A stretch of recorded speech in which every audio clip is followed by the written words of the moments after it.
Hello world, this is Rachel Eliason, and this is your first weekly Geek Out with Wired That Way. I've decided to do a little news podcast about what's going on. And what is going on this week? Well, Apple, it seems, has taken 500 pick apps off the market.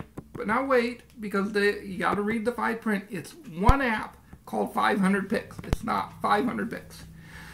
They took this off the market because apparently it was too easy to search for nude pictures. I didn't know there was another use for technology. Obviously, these people haven't seen Avenue Q. They don't know what the internet's for. Meanwhile, over on the Android side, which will let you search for nude pictures if that's what you choose to do, there's a security bug that might allow some apps to look at your pictures and your information. Before you freak out too much about this, A, it's not confirmed that it's been used by malware yet, and B, nobody really wants to see you naked. Sorry. Hate to blow it to you, but nobody's looking at your pictures. However, there's other information on your phone, especially if you have paid apps that have maybe got your credit card information. If you've got in-store purchases on games and stuff, it's definitely worth being worried about.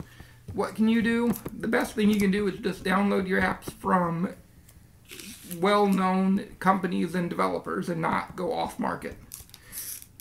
Both of these things make it really even more exciting that there's recent announcements that Ubuntu may be coming to the phone. I've seen videos from the CES tech, whatever they call it, thing that they do once a year, the big trade show. And I'm excited about this because I'm a huge fan of Ubuntu. I've used Linux and Ubuntu specifically as my primary desktop system for years, and in fact as my exclusive system for the most part.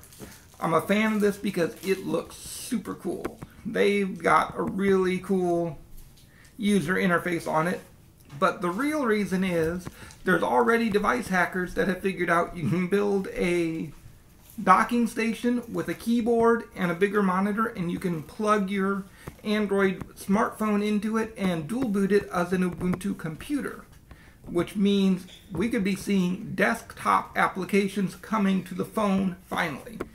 And just imagine this. You've got a phone, you take a picture, you go home, you stick it to a docking station, you have a computer, you have a full service photo editor to edit that picture, and then you just pull the phone off the docking station, and you have a phone again, and you can take that picture with you. This is technology that really gets me exciting.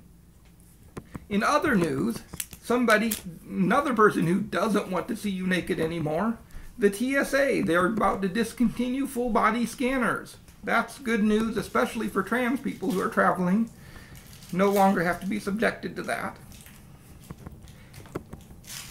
And one other thing seen in the news is the Pope recently has blessed both Twitter and Facebook as a means to spread the faith and to share, for Catholics to share their views with the world. Now, given that this is the Pope that has described gay people and gay marriage specifically as a bigger threat than global warming, we need to brace for a little bit of ugly coming down. But don't forget, there's always a delete button, and there's always the option to unfriend people. And that's your Geek Out for this week. We'll see you next week. Bye-bye, world.